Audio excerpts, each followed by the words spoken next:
시장 노점상에서 반찬 파는 여자딸이 감히 내 아들을 넘봐? 대한민국 10대 식품기업 대표인 윤혜숙은 시장에서 반찬 가게를 하는 예비사부인과 그녀의 딸을 모욕했죠. 하지만 그녀는 꿈에도 몰랐습니다. 자신이 30년 전 불태워버린 식당 주인의 딸이 바로 예비사부인이라는 것을요. 지금부터 두 여인의 30년 묵은 악연과 누구도 상상 못한 반전의 이야기가 시작됩니다. 오늘도 사연 끝까지 함께 해주세요. 며칠 전 끝난 상견례의 불쾌함이 윤혜숙의 머릿속을 떠나지 않았습니다. 시장 반찬 가게 주인이라니. 윤혜숙이 대표실 책상에 앉아 낮게 중얼거렸습니다. 국내 10위권 식품기업 한미당의 대표인 그녀에게 아들 준우의 약혼녀 한지민의 어머니가 고작 시장에서 반찬 가게를 운영한다는 사실은 도저히 용납할 수 없었죠.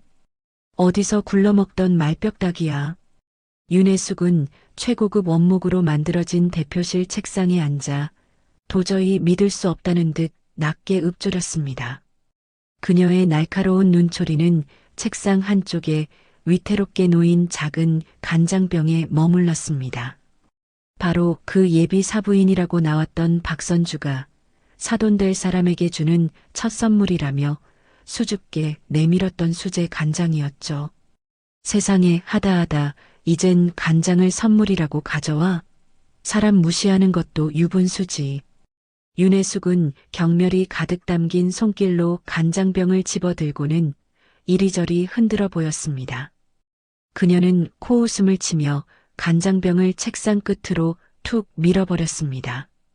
그녀의 손끝에서 밀려난 간장병은 아슬아슬하게 책상 모서리에 걸리는가 싶더니 이내 중심을 잃고 바닥으로 곤두박질 치고 말았죠. 짝! 유리병이 최고급 대리석 바닥에 부딪히며 내는 파열음은 유난히 크고 날카롭게 울려 퍼졌습니다. 아, 이게 뭐야? 산산조각 난 유리 파편과 함께 검붉은 간장이 바닥 사방으로 튀었고 순식간에 진하고 깊은 향이 대표실 안을 가득 채우기 시작했습니다. 바로 그 순간이었습니다. 짙게 풍겨오는 간장의 향을 맡은 윤혜숙의 얼굴에서 핏기가 사라지기 시작했어요. 솔잎, 들국화향, 이 향이 여기서 어떻게? 윤혜숙의 얼굴 위로 당혹감이 스쳤습니다. 그녀는 무언가에 홀린 사람처럼 자리에서 벌떡 일어났습니다. 온몸의 신경이 바짝 곤두서는 듯한 기분이었습니다. 심장은 제멋대로 발작하듯 미친 듯이 뛰기 시작했죠. 설마 에이 아닐 거야. 그 늙은 영감탱인 죽었는데? 윤혜숙은 바닥에 흥건한 간장을 내려다보며 후들거리는 입술을 깨물었습니다. 30년 전 자신이 짓밟고 빼앗아 버렸던 바로 그 맛과 향이 공포처럼 되살아났습니다. 말도 안 돼. 그럴 리가 없어. 그녀는 책상 가장자리를 부서져라 움켜쥐며 날카롭게 소리쳤습니다. 숨이 턱까지 차올라 제대로 된 호흡조차 힘들었습니다.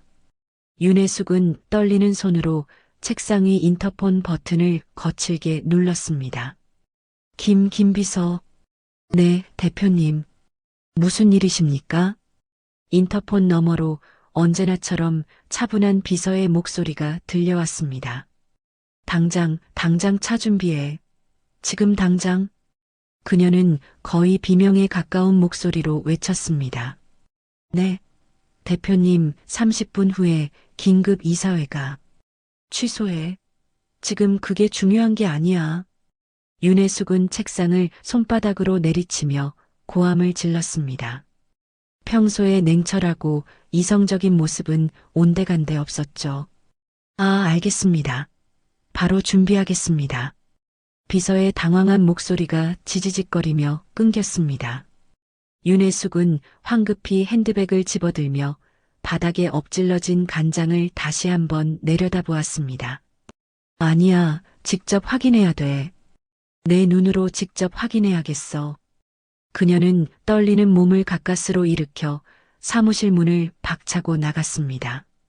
엘리베이터 앞에서 초조하게 발을 동동 구르던 그녀는 1층에 멈춰선 숫자가 움직일 기미를 보이지 않자 망설임 없이 비상계단으로 향했습니다.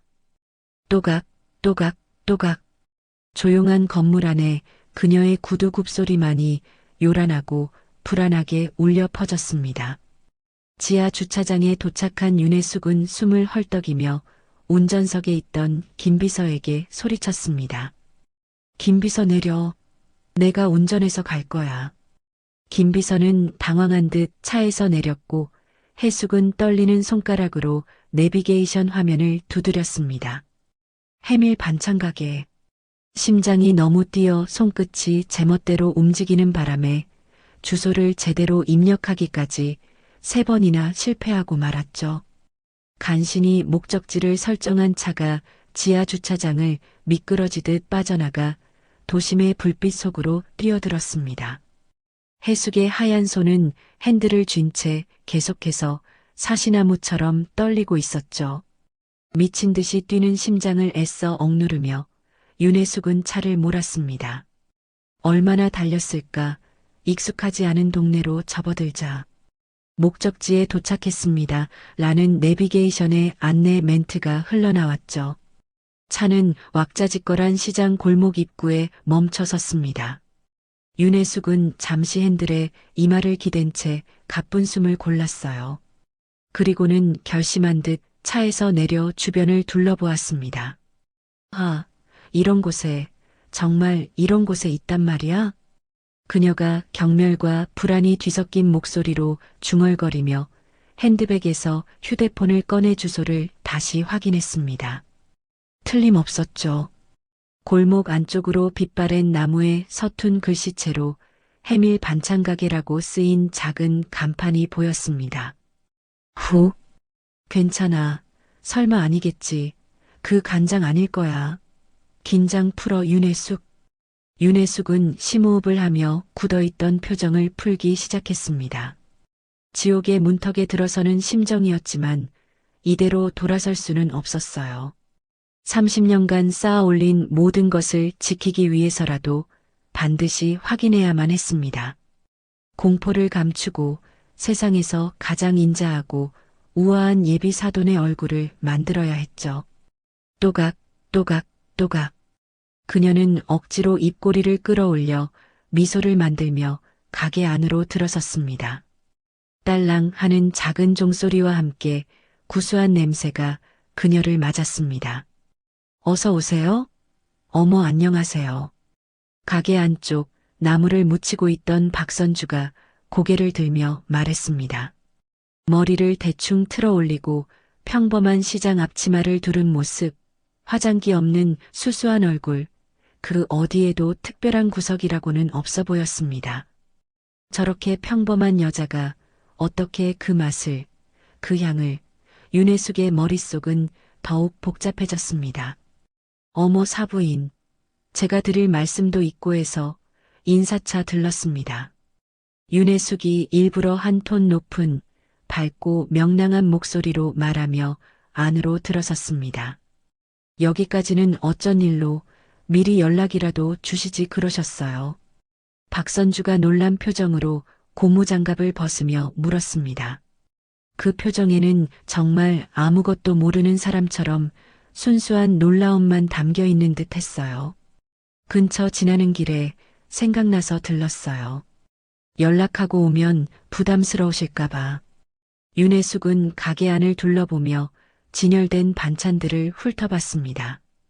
정갈하게 담긴 음식들에서는 맛있는 냄새가 났지만 지금 그녀에게 중요한 것은 그런 게 아니었죠. 다름이 아니라 상견례 때 주신 간장 말이에요. 정말이지 너무 맛있더라고요. 윤혜숙이 한 걸음 더 가게 안쪽으로 들어서며 박선주의 얼굴을 뚫어져라 살폈습니다. 그녀의 눈동자가 아주 미세하게라도 흔들리는지를 확인하고 싶었죠. 그래요? 입에 맞으셨다니 정말 다행이네요. 하지만 박선주는 그저 담담하게 대답할 뿐이었습니다. 윤혜숙은 속이 타들어가는 것 같았어요. 혹시 직접 만드신 건가요? 보통 솜씨가 아니시던데. 혹시 집안 대대로 내려오는 비법이라도 있는 거예요? 우리 한미당 연구원들도 이런 깊은 맛은 못 내는데 정말 궁금해서요. 윤혜숙이 카운터에 팔을 기대고 살갑게 웃으며 말했습니다. 박선주는 잠시 윤혜숙을 말없이 바라보다가 다시 나물 묻히던 손을 움직이며 입을 열었어요. 대단한 비법 같은 건 없습니다. 그저 어릴 때 어깨너머로 본 대로 손에 익은 대로 담글 뿐이에요. 아, 정말요? 혹시 아버님께서 알려주셨나요? 윤혜숙이 과장된 감탄사를 내뱉으며 어색하게 웃었습니다. 마음속 불안이 점점 더 커졌습니다. 그런데 정말 신기하단 말이에요. 요즘 같은 시대에 첨가물 하나 없이 그런 깊고 그윽한 향을 낸다는 게 쉽지 않은데. 아, 혹시 그 간장에 뭐 특별한 거라도 넣으세요? 솔잎이라든가, 뭐, 꽃 같은 거라든가. 그건 제 간장 비법이라 따로 말씀드릴 수가 없네요. 박선주는 윤혜숙의 말을 자르듯 덤덤하게 대꾸했습니다. 윤혜숙은 더 이상 참을 수 없다는 듯 마지막 카드를 꺼내 들었습니다. 저 사돈 어른, 실례가 안 된다면 혹시 간장 만드는 걸 한번 구경이라도 할 수 없을까요? 사돈들 사이잖아요. 그리고 같은 식품 업계에 몸담고 있으니 순수하게 존경하는 마음으로 배우고 싶어서 그래요. 그 순간 나무를 묻히던 박선주의 손길이 처음으로 멈췄습니다. 그녀는 고개를 들어 윤혜숙의 눈을 똑바로 바라봤습니다. 그 눈빛은 더 이상 순박한 반찬 가게 주인의 것이 아니었어요. 제 간장은 사돈식품 공장에서 찍어낼 수 있는 그런 물건이 아닙니다. 박선주가 단호하고 차가운 목소리로 말했습니다. 윤혜숙의 얼굴에 당황한 기색이 역력하게 스쳤어요. 아, 아니요. 저희가 따라 만든다는 건 아니고, 저는 그저 같은 식품을 다루는 사람으로서 순수한 호기심에 사부인. 박선주가 윤혜숙의 말을 다시 한번 끊었습니다. 그녀의 목소리는 평온했지만 그 안에는 서리빨 같은 무언가가 담겨 있었죠. 음식은 정직해야 하는 법입니다. 네. 윤혜숙이 저도 모르게 미간을 찌푸리며 되물었습니다. 심장이 바닥으로 쿵 하고 떨어지는 기분이었습니다. 훔친 이야기로는 절대로 깊은 맛을 낼 수 없거든요. 박선주의 목소리는 조용했지만 그 말은 비수가 되어 윤혜숙의 심장에 정확히 박혔습니다. 윤혜숙의 얼굴이 새하얗게 질려버렸어요. 온몸에 피가 빠져나가는 느낌이었습니다. 그게 대체 무슨... 그녀가 떨리는 목소리로 겨우 말을 이었습니다. 애써 만든 우아한 미소는 산산조각 난 지 오래였죠. 제 말이 뭔가 이상했나요? 음식에 정성을 다해야 한다는 뜻이었는데. 박선주가 고개를 살짝 갸우뚱하며 천진한 얼굴로 물었습니다. 윤혜숙은 그녀의 그 표정을 보자 온몸에 소름이 돋았습니다. 아, 그런 말씀이셨군요. 근데 제가 갑자기 회사에 급한 일이 생각나서 이만 가봐야겠습니다. 윤혜숙은 핸드백을 부서져라 움켜쥐며 뒷걸음질 쳤습니다. 애써 유지하던 평정심과 품위가 완전히 무너져 내렸죠. 다음에 다시 인사드릴게요. 그녀는 황급히 가게 문을 향해 돌아섰습니다. 한시라도 빨리 이 끔찍한 공간을 벗어나고 싶었습니다. 사부인. 그때 등 뒤에서 박선주가 조용히 그녀를 불렀습니다. 윤혜숙은 문고리를 잡은 채 마치 발이 묶인 것처럼 그 자리에 멈춰 섰습니다. 준우군은 참 바르게 잘 컸더군요. 박선주의 목소리가 서늘하게 가게 안을 울렸습니다. 윤혜숙의 등이 돌처럼 굳어졌어요. 뒤돌아볼 용기가 나지 않았습니다. 그녀는 대답 없이 문을 열고 비틀거리는 걸음으로 가게 밖으로 뛰쳐나가듯 사라졌습니다. 박선주는 가게 안에 홀로 서서 윤혜숙이 사라진 골목 끝을 한참 동안 지켜보았습니다. 그녀의 입가에 지난 30년간 단 한 번도 지어본 적 없는 희미하고도 서늘한 미소가 천천히 번졌습니다. 비틀거리며 가게를 빠져나온 윤혜숙은 자신의 차에 거의 쓰러지듯 올라탔습니다. 문을 닫자마자 핸들에 이마를 세게 박았어요. 하하, 흡. 거친 숨소리가 좁은 차 안을 가득 채웠습니다. 제대로 숨을 쉴 수가 없어 목구멍에서 쇳소리가 났습니다. 핸들을 쥔 손은 사시나무처럼 덜덜 떨렸고 온몸이 식은땀으로 축축하게 젖어들었습니다. 박선주의 그 평온한 얼굴, 모든 것을 꿰뚫어 보는 듯한 그 눈빛이 눈앞에 어른거렸죠. 알고 있어. 틀림없어. 전부 다 알고 있었던 거야. 윤혜숙이 떨리는 목소리로 미친 사람처럼 중얼거렸습니다. 훔친 이야기로는 깊은 맛을 낼 수 없다는 그 말이 머릿속에서 끊임없이 울렸어요. 그건 단순한 말이 아니었습니다. 30년 동안 자신이 철저하게 묻어두었던 그 비밀이 세상이 밝혀질 수도 있는 파멸의 신호탄이었습니다. 지독한 공포가 뼛속까지 스며들자 서서히 다른 감정이 고개를 들기 시작했습니다. 그것은 바로 분노였어요. 감히 시장 바닥에서 반찬이나 파는 주제에 감히 나한테 쾅, 쾅, 쾅. 그녀가 핸들을 주먹으로 마구 내리쳤습니다. 차 경적이 요란하게 울리며 시장 골목의 정적을 깼습니다. 주변 상인들이 놀라 쳐다봤지만 지금 윤혜숙의 눈에는 아무것도 보이지 않았습니다.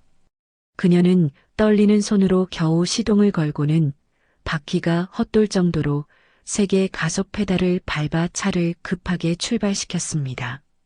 사무실에 도착한 윤혜숙은 문을 잠그자마자 책상 서랍을 미친 듯이 뒤지기 시작했습니다. 중요한 계약 서류들과 보고서들이 종이장처럼 바닥으로 어지럽게 흩어졌어요. 어디 있어? 어디에 뒀더라? 분명히 여기 있었는데. 그녀가 서랍 안을 손으로 마구 헤집으며 찾던 것은 아주 낡고 손때 묻은 작은 수첩이었습니다. 30년 전 그녀의 인생을 통째로 바꿔놓았던 그날의 기록이 담긴 수첩이었죠. 마침내 서랍 가장 깊숙한 곳에서 손끝에 익숙한 감촉이 느껴졌습니다. 찾았다. 윤혜숙이 먼지 쌓인 수첩을 꺼내들며 승리의 함성처럼 소리쳤습니다. 떨리는 손으로 수첩을 펼치자 세월의 흔적으로 누렇게 변한 종이 위에 잉크로 쓴 글씨가 나타났습니다. 그 중에서도 유독 한 줄의 메모가 그녀의 눈에 박혔습니다. 해밀백반집, 대표 박종철, 그리고 박선주. 그녀가 두 이름을 번갈아 되뇌며 책상에 허물어지듯 주저앉았습니다. 설마 했던 마지막 퍼즐 조각이 섬광처럼 맞춰지는 순간이었습니다. 30년 전 인정 많던 얼굴로 자신에게 국밥을 내어주던 박종철 사장과 박종철이 입버릇처럼 자랑하던 그의 딸. 서울에서 학교를 다닌다던 그 딸이 바로 박선주였던 겁니다. 박종철 딸이었어. 그녀가 책상을 짚고 일어서며 비명처럼 외쳤습니다. 이성을 잃은 윤혜숙은 떨리는 손으로 휴대폰을 집어들었습니다. 그리고는 망설임 없이 단축번호 1번, 아들 준우의 번호를 눌렀습니다. 여보세요, 엄마. 수화기 너머로 아들의 밝은 목소리가 들려왔습니다. 준우야. 윤혜숙이 거의 울부짖듯 아들의 이름을 불렀습니다. 엄마, 목소리가 왜 그래요? 무슨 일 있어요? 준우의 목소리가 순간 당황스럽게 바뀌었습니다. 당장 그 여자랑 헤어져. 한지민이 그 기집애랑 당장 헤어지라고. 엄마, 갑자기 그게 무슨 소리예요? 상견례도 잘 끝내놓고 왜 그래요? 왜 그러냐고. 내가 죽을 것 같아서 그래. 너 지금 당장 그 여자랑 정리하지 않으면 내가 내 눈앞에서 죽어버릴 거야. 알아들어? 윤혜숙이 책상을 쾅 치며 악을 썼습니다. 엄마, 제발 진정 좀 해요. 일단 만나서 무슨 일인지 차분하게 이야기 좀 해봐요. 준우가 이성적으로 어머니를 달래려 했지만 불에 기름을 붓는 격이었어요. 무슨 일이냐고? 시장 바닥에서 반찬집 하는 집안이랑 어떻게 사돈을 맺어? 우리 한미당이 어떤 회사인데 네가 감히 내 얼굴에 똥칠을 해? 고작 그게 이유예요? 엄마, 그런 게 뭐가 중요해요? 준우야, 제발 엄마 말 좀 들어. 엄마가 너 잘못되라고 이러는 거 아니잖아. 윤혜숙의 목소리가 점점 더 날카롭고 히스테릭하게 변해갔습니다. 김준우, 똑똑히 들어. 지금 당장 그 여자랑 파혼하지 않으면 넌 한미당 후계자 자격 없어. 아니, 넌 더 이상 내 아들도 아니야. 엄마, 오늘부로 너랑 나 모자의 연도 끊는 거야. 그렇게 알고 각오해. 윤혜숙이 떨리는 목소리로 최후 통첩을 날리고 그대로 휴대폰을 벽에 집어 던졌습니다. 핸드폰이 바닥에 떨어져 산산조각이 났습니다. 이 결혼 절대 안 돼. 그녀가 양손으로 머리를 감싸쥐며 주저앉아 흐느꼈습니다. 잠시 후 넋나간 사람처럼 앉아있던 윤혜숙이 자리에서 일어났습니다. 그녀의 눈에서 흐르던 눈물은 간데없고 그 자리에는 차가운 광기만이 서려 있었죠. 그녀는 인터폰 버튼을 눌렀습니다. 김 비서, 당장 내 방으로 들어와. 곧 비서가 조심스럽게 사무실 문을 열고 들어왔습니다. 어지럽혀진 방안과 이성을 잃은 듯한 대표의 모습에 놀랐지만 내색하지 않았습니다. 박선주라는 여자, 두레시장에서 해밀이라는 반찬 가게 하는 여자야. 그 여자와 관련된 모든 인간들의 과거, 가족, 돈 문제, 남자 관계까지 먼지 한 톨 남기지 말고 싹 다 조사해와. 알겠습니다. 비서가 서둘러 수첩에 메모하며 대답했습니다. 오늘 밤 안으로 최대한 빨리. 네, 대표님. 비서가 급히 사무실을 나갔습니다. 혼자 남은 사무실에서 윤혜숙은 조각난 핸드폰을 발로 짓밟으며 창밖을 바라봤습니다. 박선주, 네가 뭘 얼마나 알든 상관없어. 감히 내 아들을 넘봐? 걸마 알고 접근한 건가? 두고 봐. 내가 너를 어떻게 산산조각 내버리는지 똑똑히 보게 될 거야. 그녀의 두 눈에 섬뜩한 광기가 이글거렸습니다.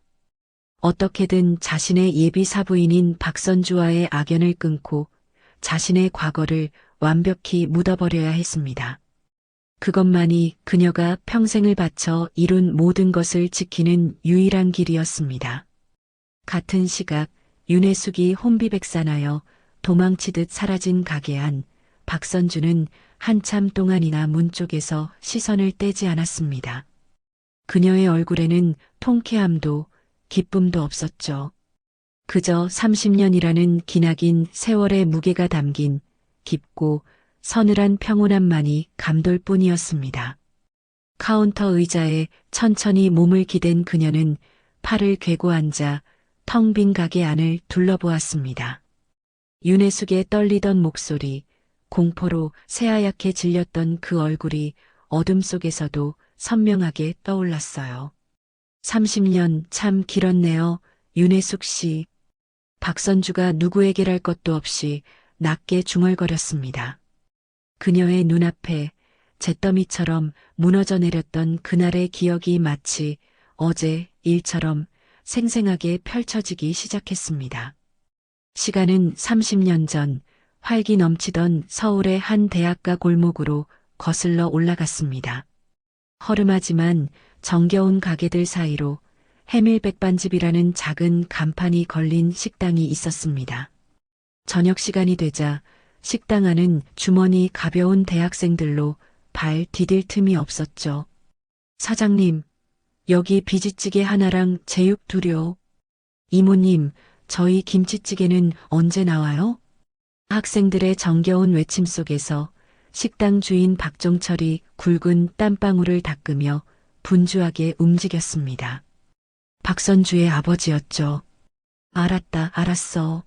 조금만 기다려. 금방 맛있는 걸로 내간다. 사람 좋은 웃음을 터뜨린 그가 쟁반을 들고 주방으로 들어갔습니다. 그 시각 시끄러운 식당 한 구석, 카운터 옆 작은 테이블에는 젊은 여자 한 명이 혼자 앉아 허겁지겁 밥을 먹고 있었어요. 남루한 옷차림에 며칠은 굶은 사람처럼 깡마른 몸. 바로 가난한 대학생 시절의 윤혜숙이었습니다. 사장님, 저 여기 장아찌 좀 더 주실 수 있어요? 윤혜숙이 빈 접시를 부끄러운 듯 내밀며 말했습니다. 그럼 더 줘야지. 우리 집 장아찌가 또 별미 아니냐. 박종철은 주방에서 커다란 반찬통을 들고 나와 그녀의 접시에 장아찌를 듬뿍 담아주었습니다. 우와, 감사합니다. 근데 이 장아찌는 정말 맛있어요. 짜지도 않고 뭔가 깊은 맛이 나요. 어떻게 만드시는 거예요? 허허, 우리 집 간장이 특별해서 그렇지. 아무한테도 안 알려주는 우리 집안 대대로 내려오는 비법 간장이거든. 박종철이 마치 자기 자식 자랑이라도 하듯 어깨를 으쓱하며 말했습니다. 대대로요? 우와. 그 말을 듣는 윤혜숙의 눈이 탐욕스러운 호기심으로 반짝였습니다. 그 후로 윤혜숙은 매일같이 해밀 백반집을 찾았습니다. 그녀는 늘 가장 구석진 자리에 앉아 박종철이 만든 음식을 남김없이 먹어치웠죠. 사장님, 저 또 왔어요. 어이구, 우리 학생 또 왔구나. 학생, 매일 와서 밥 사 먹을 돈은 괜찮고? 네, 제가 아르바이트해서 버는 걸요. 다른 데는 맛이 없어서 여기 밥이 세상에서 제일 맛있어요. 윤혜숙은 배시시 순진한 얼굴로 환하게 웃으며 말했습니다. 그런 그녀를 보며 박종철의 마음도 약해질 수밖에 없었죠. 그렇게 한 달쯤 지났을까요? 여느 때처럼 혼자 밥을 먹고 있는 윤혜숙에게 박종철이 다가가 조심스럽게 물었습니다. 학생, 혹시 우리 가게에서 일해볼 생각 없어? 마침 일손이 하나 부족했는데. 네, 정말요? 저 일하고 싶어요. 설거지든 청소든 뭐든 잘할 수 있어요. 그래, 그럼 내일부터 바로 나와. 밥은 내가 삼시세끼 공짜로 챙겨주고 용돈도 넉넉히 줄게. 정말 정말 감사합니다, 사장님. 윤혜숙은 감격에 겨워 박종철의 두툼한 손을 덥석 잡았습니다. 그렇게 그녀는 해밀백반집의 식구가 되었습니다. 그녀는 박종철의 예상보다 훨씬 더 똑똑하고 부지런했어요. 어느 날 저녁 가게 정리를 마친 뒤 윤혜숙이 주방 한쪽에 놓인 커다란 항아리를 가리키며 물었습니다. 사장님, 저 항아리에 든 게 그 비법 간장이에요? 오, 용케하네. 이게 바로 우리 집안의 보물 1호지. 우리 할아버지의 할아버지 때부터 내려온 시간장이 담겨 있어. 시간장이요? 그럼 그 비법이라는 게 대체 뭐예요? 허허, 그건 비밀이야. 우리 딸도 모르는 오직 대를 잇는 사람만 아는 거거든. 우와, 너무 궁금한데. 저한테만 살짝 알려주시면 안 돼요? 네. 이놈아, 안 된다니까. 이건 나중에 우리 딸 선주한테 물려줄 소중한 재산이야. 그는 서울에서 대학을 다니는 딸 이야기를 하며 자랑스러운 표정을 감추지 못했습니다. 그 순간 윤혜숙의 눈빛이 순간적으로 얼음장처럼 차갑게 변했다가 이내 다시 아무것도 모른다는 듯 밝은 표정으로 돌아왔죠. 그렇구나. 따님이 정말 부럽네요, 사장님. 그 후로 몇 달이 더 흘렀습니다. 윤혜숙은 더 이상 비법에 대해 묻지 않았지만 박종철은 그녀가 주방을 맴돌며 무언가를 유심히 지켜본다는 사실을 알지 못했습니다.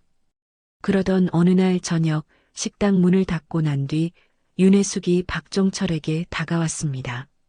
사장님, 저 드릴 말씀이 있어요. 그래. 뭔데 그래? 사장님, 저한테 그 간장 비법 알려주시면 안 될까요? 제가 이걸로 꼭 성공해서 사장님 은혜에 보답하고 싶어요. 윤혜숙이 무릎이라도 꿇을 듯 간절한 표정으로 말했습니다. 혜수가 미안하지만 그건 정말 안 될 말이야. 왜요? 저 여기서 진짜 열심히 일했잖아요. 저 정말 잘 해낼 수 있어요. 이건 우리 집안의 역사고 약속이야. 함부로 외부에 내어줄 수가 없어. 사장님, 제발요. 사장님은 이게 얼마나 저한테 절실한 기회인지 모르세요. 윤혜숙의 목소리가 점점 커지며 애원이 악에 가깝게 변해갔습니다. 혜수가 진정해. 꼭 이 간장이 아니더라도 네가 열심히만 하면. 열심히요? 이 세상에 열심히 안 사는 사람이 어디 있어요? 사장님은 좋겠네요. 대대로 물려받은 비법이 있어서 그렇게 편하게 말씀하시니. 윤혜숙은 앞치마를 벗어던지며 소리쳤습니다. 됐어요. 안 알려주실 거면 저도 여기 그만둘래요. 더는 사장님 밑에서 일 못하겠어요. 혜수가 진정하고 내일 다시 이야기하자. 싫어요. 인색한 노인네 같으니라고. 그녀는 가방을 집어들고 식당 문을 박차고 나갔습니다. 박종철은 멍하니 그녀가 사라진 문을 바라보며 깊은 한숨을 내쉬었죠. 바로 그날 밤이었습니다. 모두가 잠든 새벽 2시 식당에서 시뻘건 불길이 치솟았습니다. 불이야, 불이야. 해밀백반집에 불났어요.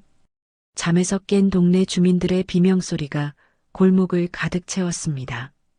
박종철이 잠옷바람으로 뛰쳐나왔을 때 불길은 이미 식당 전체를 집어삼킨 후였습니다. 아, 안 돼. 그 순간 박종철의 머릿속에 스친 것은 돈도 가게도 아니었습니다. 노트, 내 비법 노트. 그가 잿더미가 되어가는 식당 안으로 뛰어들려 했습니다. 사장님, 들어가면 죽어요. 안 돼요. 이거 나. 우리 집안의 전부란 말이다. 노트를 꺼내야 해. 박종철이 몸부림치며 가게 안으로 들어가 비법 노트가 든 서랍을 열었습니다. 하지만 그곳엔 노트가 없었죠. 결국 그는 온몸에 심한 화상을 입고 병원으로 실려갔고 그의 인생이 담겼던 해밀백반집은 하룻밤 사이에 잿더미가 되었습니다. 며칠 후 소식을 듣고 달려온 딸 박선주가 병실 문을 열고 뛰어들어갔습니다. 아빠. 침대에 누운 박종철의 온몸은 미라처럼 붕대로 감겨 있었습니다. 선주야, 왔구나. 아빠, 괜찮으세요? 이게 어떻게 된 일이에요? 박선주가 아버지의 손을 잡으며 울음을 터뜨렸습니다. 선주야, 비법 노트가, 그 노트가 사라졌어. 네. 가게에서 일하던 혜숙이라는 애, 아무래도 그 애가 가져간 것 같아. 그 애가 그 간장 비법을 알려달라고 했는데 내가 거절했거든. 그리고 그만둔 날 밤에 불이 났어. 박종철이 가쁜 숨을 몰아쉬며 말했습니다. 선주야, 미안하다. 내가 지켰어야 했는데. 아빠, 그런 말씀 마세요. 힘드시잖아요. 우리 해밀 간장, 네가 꼭 다시 만들어야 해. 약속해다오. 그것이 아버지의 마지막 말이었습니다. 삑, 심전도 기계에서 길고 날카로운 소리가 울렸습니다. 아빠, 안 돼요, 아빠. 눈 좀 떠보세요. 아빠. 젊은 박선주의 절규가 하얀 병실을 가득 채웠습니다. 아버지의 절규가 담긴 병실의 하얀 벽은 젊은 박선주의 인생에 지울 수 없는 상처를 남겼습니다. 장례를 치르는 내내 그녀는 한 번도 소리내어 울지 않았어요. 그저 모든 것이 끝난 뒤 까맣게 타버린 해밀백반집 터에 홀로 서 있을 뿐이었습니다. 선선한 바람에도 제 냄새가 역하게 묻어나는 듯했죠. 윤혜숙? 그녀가 아버지가 마지막으로 남긴 그 이름을 나직이 읊조렸습니다. 얼굴도 나이도 아무것도 모르는 여자. 아버지를 죽음으로 내몰고 집안의 역사가 담긴 비법을 훔쳐 달아난 그 여자를 찾을 단서는 오직 그 이름 석자뿐이었습니다. 어디서, 대체 어디서 당신을 찾아야 할까? 박선주가 무너져 내린 잿빛 벽을 가만히 손으로 쓸어보았습니다. 곱던 손바닥에 검은 재가 얼룩처럼 묻어났습니다. 그녀는 재가 묻은 손을 그대로 가슴에 가져다 대었습니다. 아빠, 제가 꼭 찾아낼게요. 그 간장 제가 다시 만들어낼게요. 그리고 제가 반드시 전부 다 갚아줄게요. 그녀는 떨리는 목소리로 잿더미가 되어버린 하늘을 향해 굳게 맹세했습니다. 그 후로 몇 년의 시간이 무심하게 흘렀습니다. 박선주는 가까스로 대학을 마쳤고 돈을 모으기 위해 서울의 한 재래시장 구석에 작은 좌판을 벌였습니다. 낮에는 손수 만든 반찬을 팔고 밤에는 방에 돌아와 아버지의 기억과 자신의 혀에 의지해 그 비법 간장의 맛을 재현하기 위해 수백 번의 실패를 거듭했죠. 희미해져가는 아버지의 맛을 붙잡으려는 처절한 노력이었습니다. 그러던 어느 날 아침 박선주가 막 좌판을 정리하고 있을 때였습니다.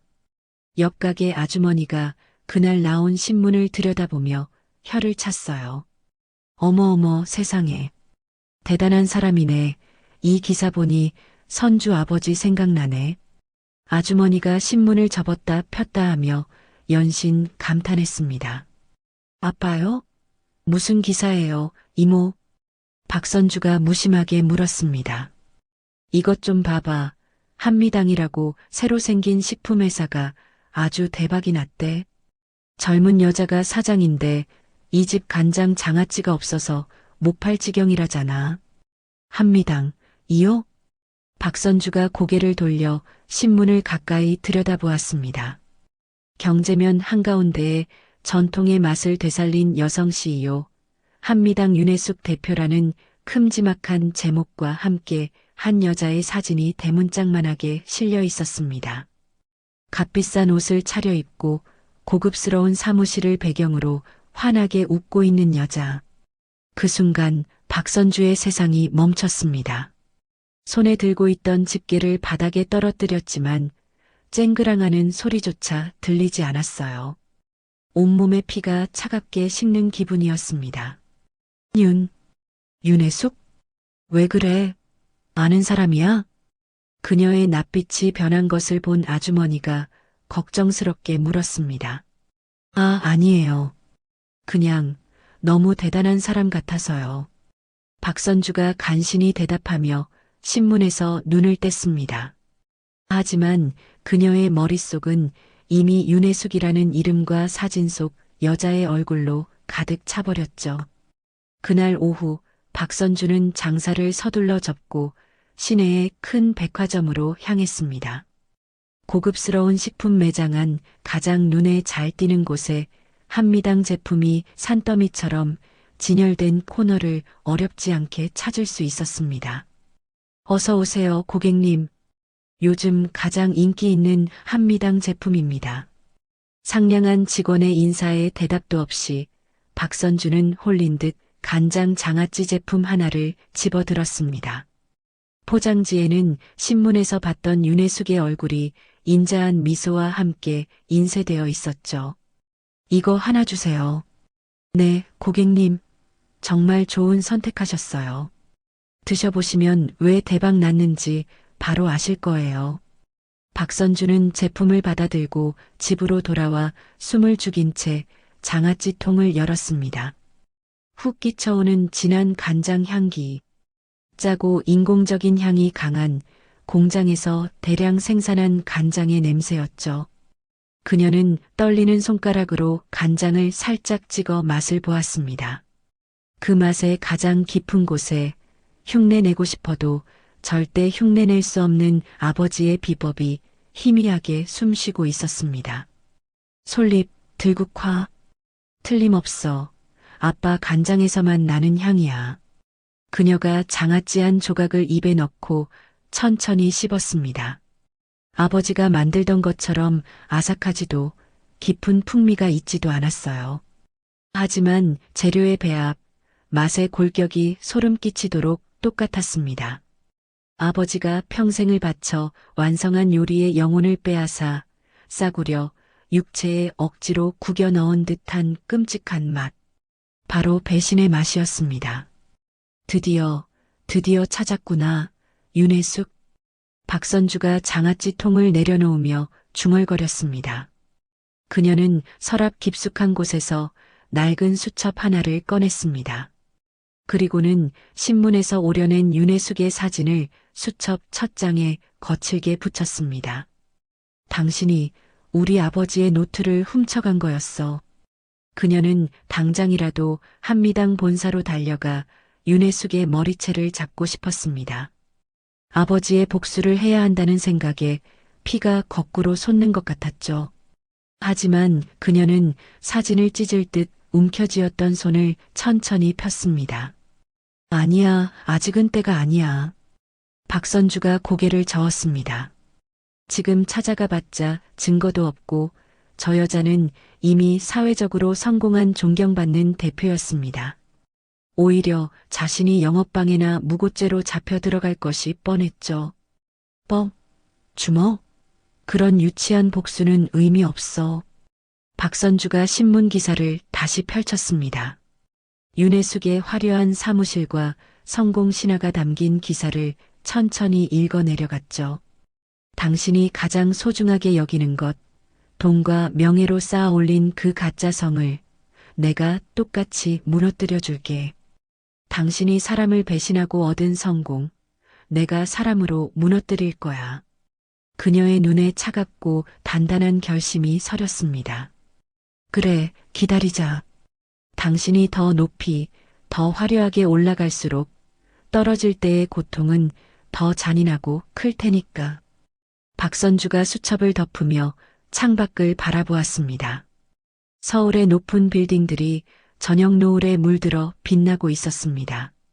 아빠, 조금만 더 기다려주세요. 제가 꼭 되찾아올 테니까.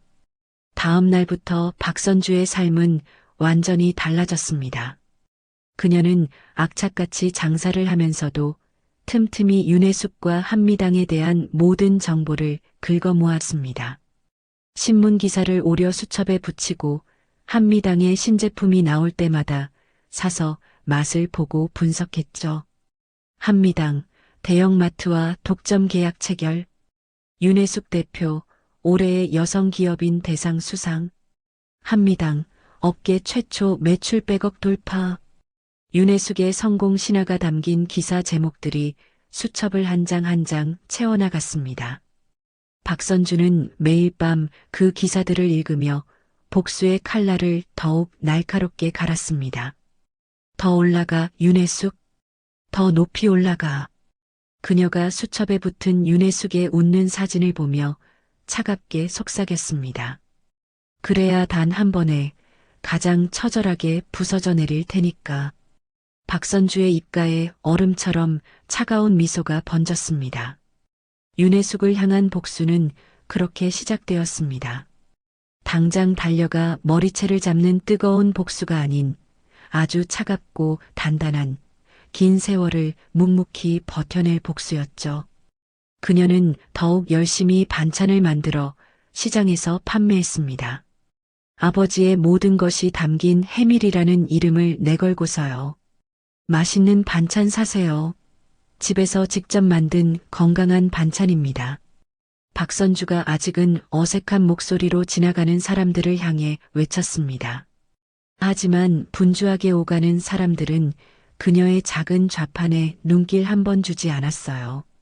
쯧쯧, 저기 총각네 가게가 반찬은 더 싸고 푸짐한데 저기서 누가 사 먹는다고. 요즘 세상에 집에서 만들었다는 말을 누가 믿어? 다 공장에서 떼오는 거지. 무심하게 스쳐 지나가는 말들이 비수처럼 그녀의 마음에 박혔습니다. 하루 종일 목청껏 외쳤지만 그녀가 판 반찬은 단 한 팩도 없었죠. 하지만 박선주는 좌절하지 않았습니다. 다음 날도 그 다음 날도 그녀는 어김없이 같은 자리에 좌판을 펼쳤습니다. 아가씨, 그렇게 해서 장사 안 될 텐데. 차라리 다른 장사를 알아봐. 여기서 반찬 팔아 성공하기가 하늘의 별 따기야. 옆 가게 과일 장수 아저씨가 안쓰러운 표정으로 혀를 찼습니다. 괜찮아요, 아저씨. 전 포기 안 해요. 언젠가는 알아주실 거예요. 박선주가 오히려 그를 위로하듯 환하게 웃으며 대답했습니다. 그녀는 낮에는 시장에서 냉대를 견디고 밤에는 좁은 부엌에서 아버지의 레시피를 되살리기 위해 잠을 줄여가며 사투를 벌였습니다. 커다란 고무대야에 배추를 절이고 간장 항아리의 상태를 살피며 밤을 새우기 일쑤였죠. 아버지, 이 맛이 맞나요? 아직도 뭔가 부족한데 아버지의 그 깊은 맛이 나질 않아요. 수십 번을 실패하고 새로 담근 간장을 맛보며 그녀는 허공에 묻곤 했습니다. 그렇게 한 달이라는 시간이 지났을까요? 그날도 파리만 날리던 좌판 앞에 허리가 구부정한 할머니 한 분이 멈춰 섰습니다. 아가씨, 이거 맛이나 한번 볼 수 있어? 네, 네. 그럼요. 얼마든지 드셔보세요, 할머니. 박선주가 혹시나 손님이 떠나갈세라 얼른 장아찌 한 조각을 작은 접시에 담아 공손히 건넸습니다. 할머니는 미심쩍은 눈으로 장아찌를 입에 넣고 오물오물 씹었습니다. 그러자 무표정하던 할머니의 눈이 동그랗게 커졌어요. 아니, 이게 무슨 맛이야? 맛 있으세요? 박선주가 기대와 긴장이 뒤섞인 표정으로 물었습니다. 맛있고 말고 요즘 세상에 어디서 이런 진짜 맛을 봐. 이건 음식의 정성이 아니라 혼이 담겼네, 혼이. 이거 얼마야? 한 팩에 5,000원이에요. 그래, 이리 줘봐. 오랜만에 밥도둑 좀 만나겠네. 할머니가 주름진 손으로 꼬깃꼬깃한 지폐를 꺼냈습니다. 박선주의 첫 손님이었습니다. 감사합니다. 정말 감사합니다, 할머니. 그녀는 돈을 받아들고 자신도 모르게 90도로 허리를 숙여 인사했습니다. 아이고, 이런 장아찌 만들어줘서 내가 다 고맙지. 아니에요. 정말 고맙습니다. 박선주의 눈에 뜨거운 눈물이 핑 맺혔습니다. 지난 한 달간의 서름이 눈 녹듯 사라지는 순간이었죠. 그리고 일주일 후 기적 같은 일이 벌어졌습니다. 바로 그 할머니가 친구 대여섯 명을 이끌고 다시 찾아온 것이었습니다. 아가씨, 나 또 왔어. 이 양반들이 저번에 내가 사간 장아찌 맛보고는 자기들도 사야겠다고 난리잖아. 어머 할머니, 어서 오세요. 저번에 산 장아찌, 우리 영감이 입맛 없다더니 그걸로 밥 2그릇을 뚝딱 해치우는 거 있지. 오늘은 2개 줘. 그리고 아가씨, 혹시 김치도 팔아? 장아찌 솜씨 보니까 김치도 기가 막힐 것 같은데. 할머니, 다음엔 김치도 꼭 맛있게 담가서 준비해 놓을게요. 그날부터 박선주는 김치도 담그기 시작했습니다. 좋은 배추를 구하기 위해 새벽같이 채소 도매 시장을 돌았고 가장 좋은 고춧가루와 젓갈을 구하기 위해 발품을 팔았죠. 그런 그녀의 정성을 시장 사람들도 조금씩 알아보기 시작했습니다. 어이, 해밀 아가씨. 오늘 배추 좋은 거 들어왔는데 다른 데 넘기기 전에 아가씨한테 먼저 싸게 줄게. 장사 잘 돼야 우리도 좋지. 시장 채소가게 사장이 덤까지 얹어주며 그녀를 응원했습니다. 정말 고맙습니다, 사장님. 그렇게 박선주를 해밀 아가씨라고 부르는 사람들이 하나둘 늘어났습니다. 해밀네 반찬은 먹어보면 확실히 달라. 조미료 맛이 안 나. 재료를 속이지 않고 좋은 것만 쓴다잖아. 그러니 맛이 없을 수가 있나. 따뜻한 입소문이 시장 안에 퍼지기 시작했습니다. 석 달쯤 지나자 텅 비어있던 박선주의 좌판 앞에는 반찬을 사기 위한 줄이 생겨났습니다. 사장님, 오늘 나물 반찬 남은 거 있어요? 김치 2포기만 포장해 주세요. 손님들의 목소리가 좌판 앞에 활기차게 울려 퍼졌고 박선주는 땀을 뻘뻘 흘리면서도 얼굴에서 미소가 떠나지 않았습니다. 어느 날 저녁 장사를 마치고 좌판을 정리하는데 옆 가게 아주머니가 다가왔습니다. 선주 씨, 진짜 볼수록 대단하네. 비결이 뭐야? 어떻게 몇 달 만에 시장을 휘어잡았어? 비결이랄 게 뭐 있겠어요. 그냥 정직하게 하는 것뿐인걸요. 박선주가 좌판을 닦으며 덤덤하게 대답했습니다. 정직? 에이, 요즘 세상에 그렇게 장사해서 남는 게 있어? 저희 아버지가 항상 그러셨어요. 돈보다 무서운 게 사람의 믿음이라고요. 그 믿음을 잃으면 전부를 잃는 거라고요. 박선주의 목소리가 어둠이 내리는 시장 골목에 잔잔하게 울렸습니다. 시간이 흘러 박선주의 좌판은 길 건너 작은 가게로 옮겨갔습니다. 손님들은 더 늘어났고 단골 손님이었던 식당 사장에게 반찬을 공급해달라는 제안도 받게 되었죠. 정직하게 장사하는 그녀의 소문은 시장을 넘어 퍼져나갔습니다. 좋은 재료가 있으면 상인들이 먼저 그녀에게 연락을 해왔고 정직한 농부들이 자신의 작물을 써달라며 그녀를 찾아왔습니다. 왜 다들 저한테 이렇게 잘해주세요? 박선주가 묻자 농부 아저씨가 흙 묻은 손등을 닦으며 말했습니다. 당신처럼 정직하게 땀 흘리는 사람이 성공해야 우리 같은 사람도 희망이 생기지 않겠소.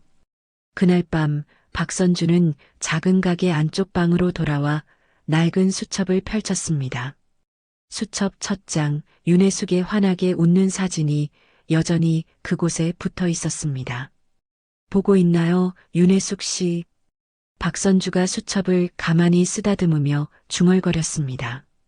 당신은 사람을 짓밟고 훔친 돈으로 그 성을 쌓았겠지만 난 이렇게 사람들의 믿음으로 내 성을 쌓아가고 있어.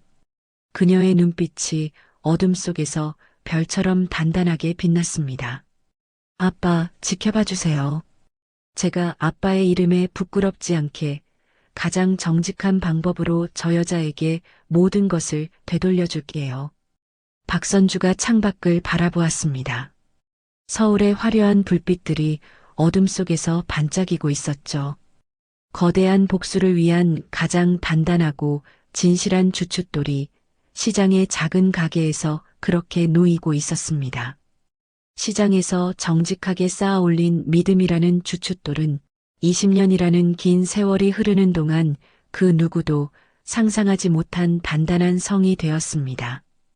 박선주의 작은 반찬 가게 해밀은 이제 시장의 전설이자 터줏대감으로 자리 잡았죠. 역시 반찬은 선주신이가 최고야. 재료부터가 다르다니까. 맞아. 저 집 물건은 비싸도 제값을 해. 절대 손님을 속이는 법이 없어. 시장 사람들의 입에서 박선주에 대한 칭찬이 마를 날이 없었습니다. 하지만 시장의 그 누구도 알지 못했어요. 박선주가 가진 진짜 힘은 길가에 내놓은 이 작은 반찬 가게가 전부가 아니라는 사실을 말입니다. 박 대표님, 저 충청도 개똥이 아비입니다. 올해 배추 작황이 아주 좋습니다. 제일 먼저 회장님께 연락드렸습니다. 어느 날 아침 가게 2층의 작은 사무실에서 박선주가 한 농부의 전화를 받았습니다. 이제 시장 사람들은 그녀를 선주 씨라고 불렀지만 전국의 농부들과 상인들은 그녀를 박 대표라고 불렀죠. 그러세요, 사장님. 고생 많으셨네요. 일단 샘플부터 조금 보내주세요. 제가 직접 품질 확인하고 바로 계약 진행하겠습니다. 박선주가 달력에 메모하며 차분하게 대답했습니다.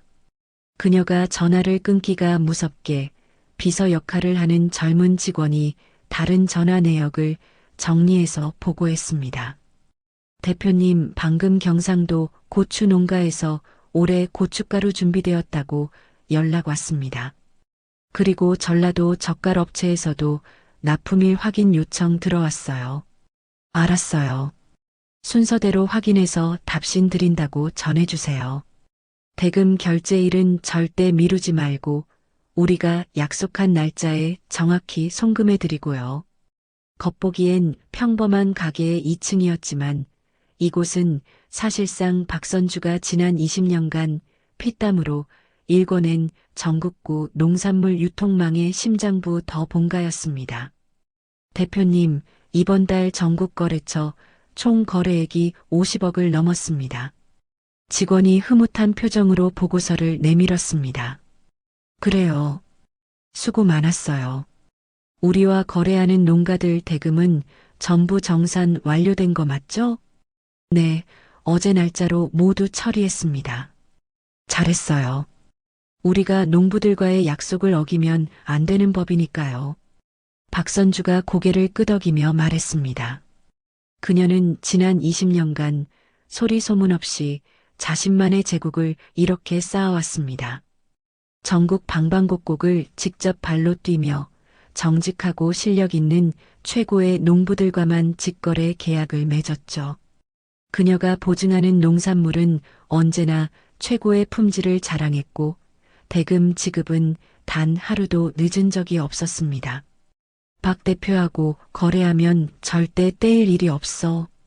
그 양반 한번 뱉은 말은 하늘이 두 쪽 나도 지키는 사람이야. 농부들 사이에서 박선주의 신용은 그 무엇과도 바꿀 수 없는 자산이었습니다.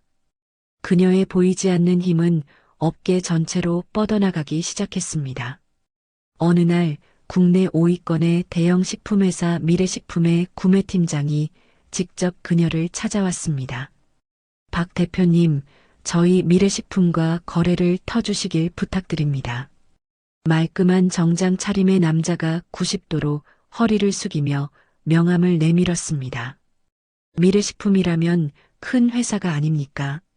그런데 어째서 저같이 작은 유통업자를 찾아오셨죠?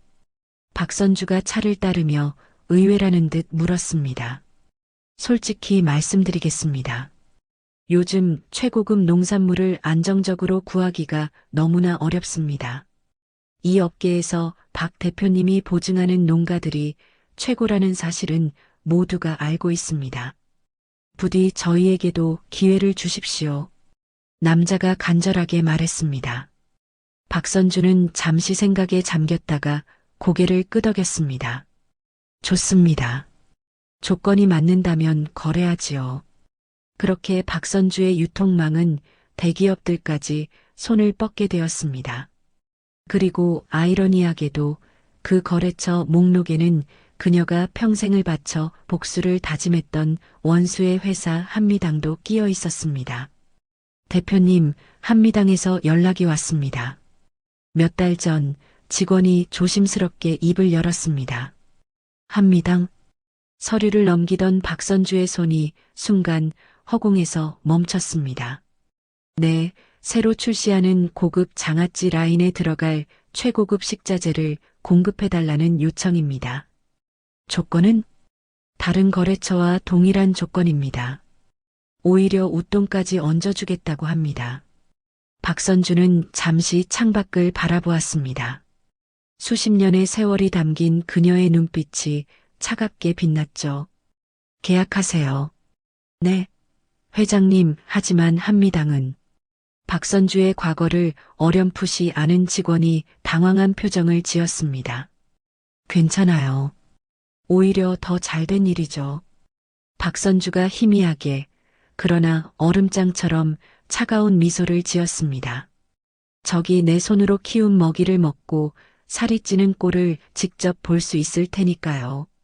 한미당 구매팀은 자신들이 사용하는 핵심 프리미엄 식자재가 여러 중간 업체를 거쳐 결국 박선주의 손에서 공급된다는 사실을 꿈에도 몰랐습니다. 대표님, 이번 달 한미당으로 나간 물량이 10억을 넘었습니다. 그렇군요. 그리고는 나지막이 속삭였습니다. 솥 안의 개구리는 물이 뜨거워지는 걸 모를 때 가장 행복한 법이지. 그녀의 회사는 그렇게 철저히 베일 뒤에 가려져 있었습니다. 언론 인터뷰는 물론 업계에서 주는 공로상까지 모두 거절하며 그녀는 시장의 평범한 반찬 가게 주인으로만 살아갔습니다. 엄마, 왜 더 크게 사업 안 해? 이렇게 뒤에서만 일하면 아무도 엄마가 얼마나 대단한 사람인지 모르잖아. 어느덧 어엿한 대학생으로 자란 딸 지민이 안타까운 듯 물었습니다. 엄마는 지금이 좋아. 그리고 지민아, 진짜 힘은 원래 눈에 보이지 않는 법이야. 세월이 더 흘러 지민이 한 남자를 사랑하게 되었습니다. 그리고 마침내 결혼을 약속하고 박선주에게 그를 소개했죠. 엄마, 우리 결혼 허락해줘. 그래, 우리 딸 축하한다. 박선주가 딸을 따뜻하게 안아주었습니다. 있잖아, 엄마. 준우 씨 어머니가 식품회사 대표님이시래. 한미당이라고 엄마도 알지? 그 순간 박선주의 몸이 돌처럼 굳었습니다. 온몸에 피가 역류하는 듯한 충격이 그녀를 덮쳤습니다. 30년을 넘게 기다린 복수의 대상이 내 하나뿐인 딸이 목숨처럼 사랑하는 남자의 어머니라니. 신의 장난이라고 하기엔 너무나도 잔인했습니다. 그리고 운명의 상견례 날 박선주는 드디어 윤혜숙과 마주 앉았습니다. 지난 30년간 낡은 수첩 속 사진으로만 수만 번을 마주했던 그 얼굴이 바로 눈앞에 있었습니다. 처음 뵙겠습니다. 지민이 엄마 박선주입니다. 박선주가 아무렇지 않은 척 먼저 침착하게 인사를 건넸습니다. 네, 안녕하세요. 준우 엄마입니다. 윤혜숙이 애써 미소를 지으며 어색하게 대답했습니다. 두 여자의 시선이 허공에서 날카롭게 부딪혔습니다. 박선주는 평생 처음으로 겪는 거대한 혼란에 휩싸였습니다. 평생을 바쳐 처절하게 무너뜨리려 했던 원수가 이제는 내 딸의 행복을 손에 쥔 예비 사돈이 되어 눈앞에 앉아 있었으니까요. 어떻게 해야 하나, 대체 내가 어떻게 해야 하나? 딸의 행복과 평생의 복수? 박선주는 자신의 인생을 송두리째 걸어야 하는 잔인한 갈림길에 서게 된 것이었습니다. 딸의 행복과 평생의 복수, 그 잔인한 갈림길 위에서 박선주는 밤새 잠 못 이루었습니다. 윤혜숙이 반찬집을 다녀간 다음 날, 박선주는 딸 지민을 위해 정성껏 싼 도시락을 들고 딸의 직장으로 향했습니다. 딸이 좋아하는 반찬들로 가득 채운 도시락이었죠. 사무실 복도 모퉁이를 돌았을 때였습니다. 익숙하지만 듣고 싶지 않은 목소리가 날카롭게 들려왔고 박선주는 자신도 모르게 그 자리에 걸음을 멈췄습니다. 지민의 사무실 휴게실, 그곳에는 윤혜숙이 서 있었습니다. 어머님, 여기까지 어쩐 일이세요? 지민이 당황한 얼굴로 서 있었습니다. 윤혜숙은 지민의 행색을 위아래로 훑어보더니 경멸이 담긴 목소리로 말했습니다. 준우한테 이야기 못 들었니? 무슨 말씀이신지. 우리 준우한테 내가 헤어지라고 했는데 못 들었구나. 시간 낭비하기 싫으니까 본론만 말할게.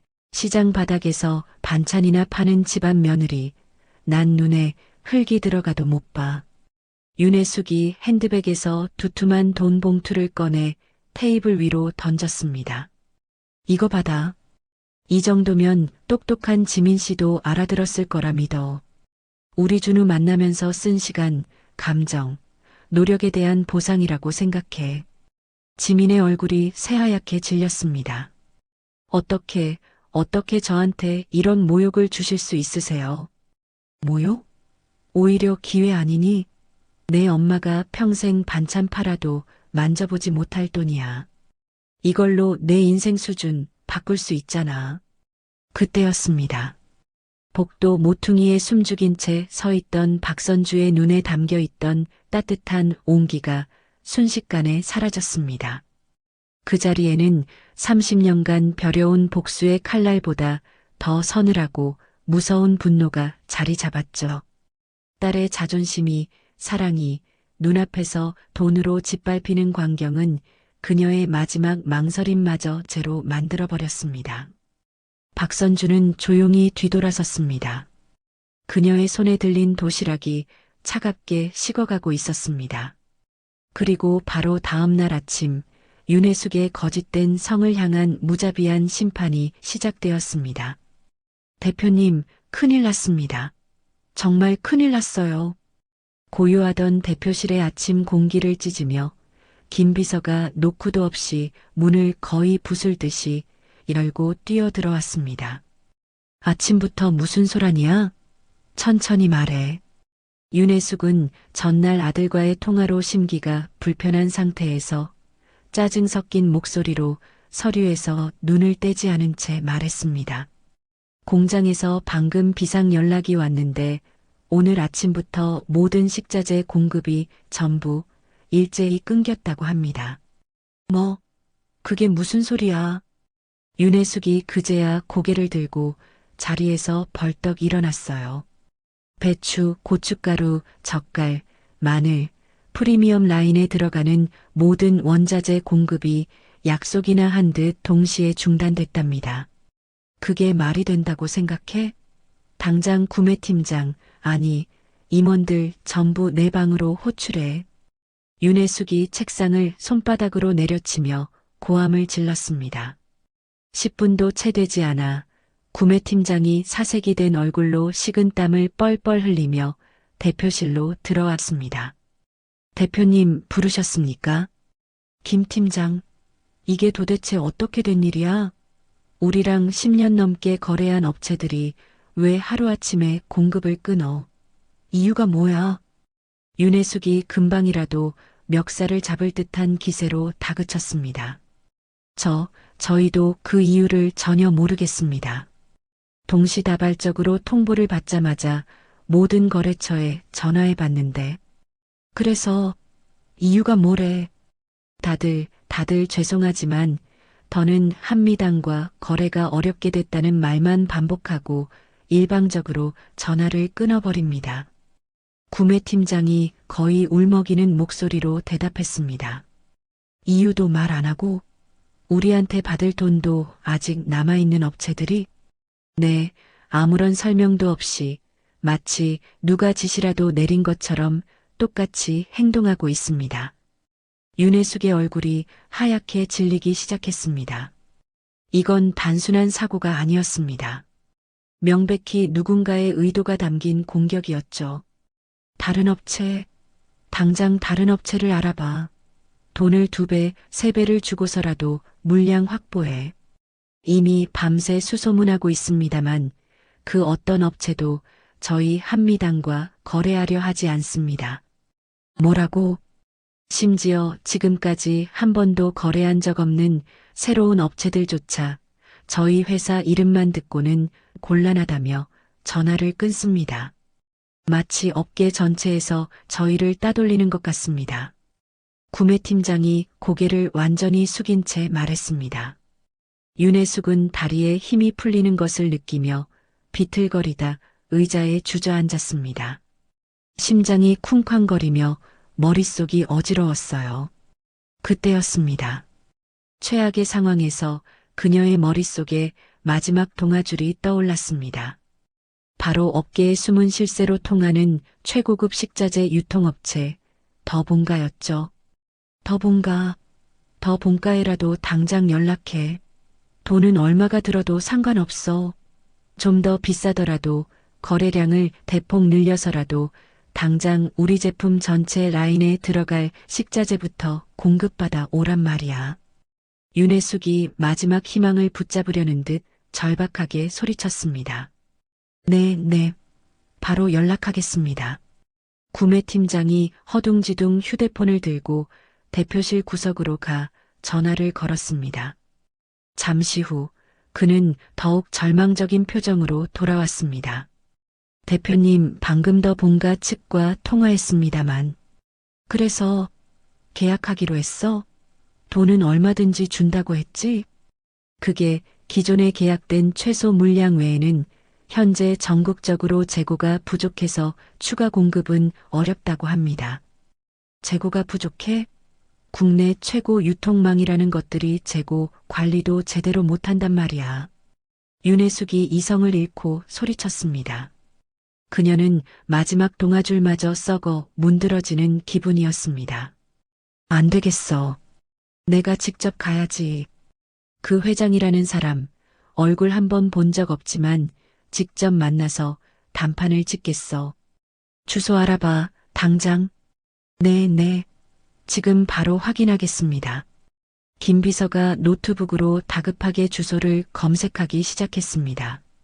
잠시 후 그는 더욱 이해할 수 없다는 표정으로 입을 열었습니다.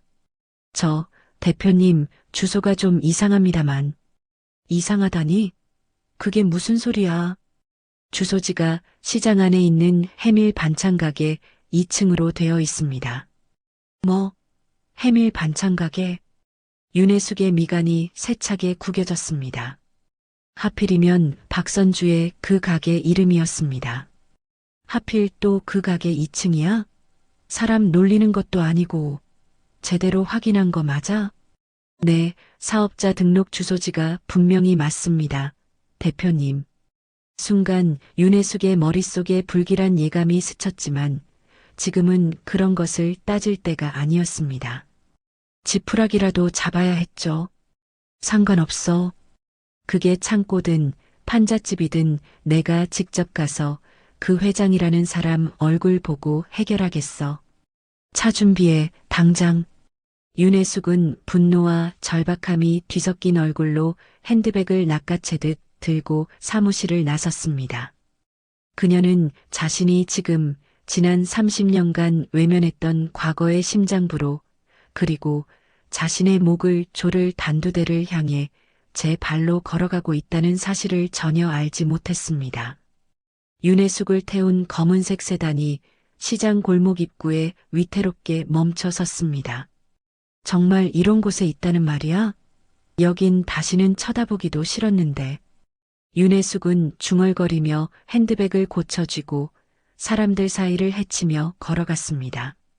그녀의 값비싼 옷차림과 살벌한 표정에 시장 사람들은 길을 터주기 바빴어요. 얼마 지나지 않아 며칠 전 악몽처럼 다녀갔던 해밀 반찬 가게의 낡은 간판이 눈에 들어왔습니다. 하필이면 왜 이곳이지? 기분 나쁜 우연이야.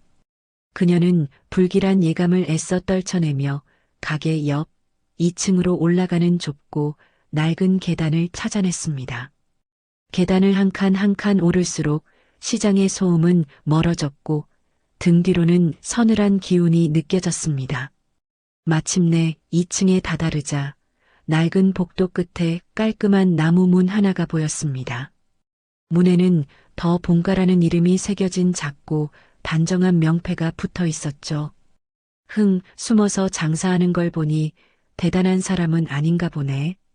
윤혜숙은 스스로를 다독이며 노크도 없이 문을 거칠게 열어젖혔습니다. 그러나 문 안쪽의 풍경은 그녀의 예상과 전혀 달랐습니다. 낡은 건물 외벽과 달리 사무실 내부는 최고급 목재로 꾸며진 단정하고 기품 있는 공간이었습니다. 그리고 그 사무실의 가장 안쪽 커다란 창을 등지고 한 여인이 앉아 있었습니다. 더 본가 대표님 되십니까? 한미당에서 온 윤혜숙 대표입니다. 급히 드릴 말씀이 있어서 찾아왔습니다. 윤혜숙은 특유의 거만하고 위압적인 태도로 상대방이 먼저 자신을 알아보기를 바라며 말했습니다. 그러자 의자에 앉아있던 여인이 아주 천천히 소리도 없이 몸을 돌렸습니다. 창밖에 빛을 등지고 있던 여인의 얼굴이 드러나는 순간 윤혜숙의 세상이 멈췄습니다. 그곳에는 시장의 평범한 반찬 가게 주인 박선주가 앉아 있었습니다. 하지만 그녀의 모습은 며칠 전 시장에서 봤던 순박한 모습이 아니었어요. 온화하지만 그 속을 알 수 없는 미소, 모든 것을 꿰뚫어 보는 듯한 깊고 차가운 눈빛. 그녀는 그 자리의 명백한 주인이자 지배자였습니다. 박선주, 당신이 왜 여기에? 윤혜숙의 목소리가 염소처럼 떨려 나왔습니다. 더 본가의 대표가 박선주일 것이라고는 단 한 번도 상상조차 해본 적이 없었죠. 어서 오세요, 윤혜숙 대표님. 박선주가 자리에서 천천히 일어나며 얼음장처럼 차가운 목소리로 말했습니다. 기다리고 있었습니다. 그 목소리는 너무나 평온했지만 윤혜숙에게는 사형 선고처럼 들렸습니다. 그녀는 그제야 깨달았습니다. 자신이 지금 스스로 호랑이 굴에, 아니 지난 30년간 외면했던 지옥의 심장부로 직접 걸어 들어왔다는 사실을 말입니다. 윤혜숙은 눈앞의 광경을 도저히 믿을 수 없다는 듯 파르르 떨리는 입술을 몇 번이고 달싹였습니다. 공포로 새하얗게 질린 얼굴 위로 30년간 억눌러왔던 과거의 망령이 아른거렸죠. 잠시 후 그녀는 이 모든 것이 터무니없는 악몽일 뿐이라고 스스로를 세뇌하듯 갑자기 광기 어린 웃음을 터뜨렸습니다. 하하하. 이게 대체 무슨 말도 안 되는 코미디야. 당신이 더 본가의 대표라고요? 윤혜숙은 애써 태어난 척 소파에 몸을 기대며 다리가 풀리는 것을 감추려 애썼습니다.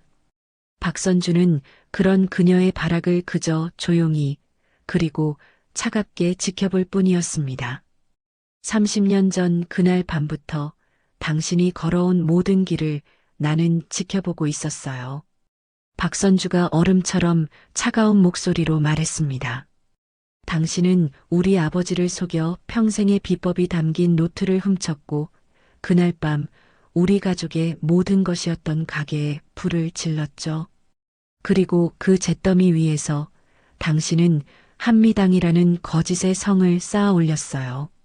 당신이 지금 누리고 있는 모든 건 우리 아버지의 피와 눈물 위에서 시작된 거죠. 윤혜숙 씨. 닥쳐. 증거도 없는 소설. 어디서 감히 나한테 짓거려. 윤혜숙이 버럭 소리쳤지만 그 목소리는 공포로 심하게 떨리고 있었습니다. 증거. 박선주는 자리에서 일어나 윤혜숙에게 천천히 다가왔습니다. 윤혜숙은 저도 모르게 몸을 움찔하며 뒤로 물러섰어요. 내가 당신에게 원하는 건 돈도 아니고 회사도 아니야. 박선주가 윤혜숙의 바로 눈앞에 멈춰서서 그녀의 눈을 똑바로 들여다보며 말했습니다. 카메라 앞에서, 온 세상 사람들이 보는 앞에서 당신이 저지른 모든 죄를 스스로 고백해.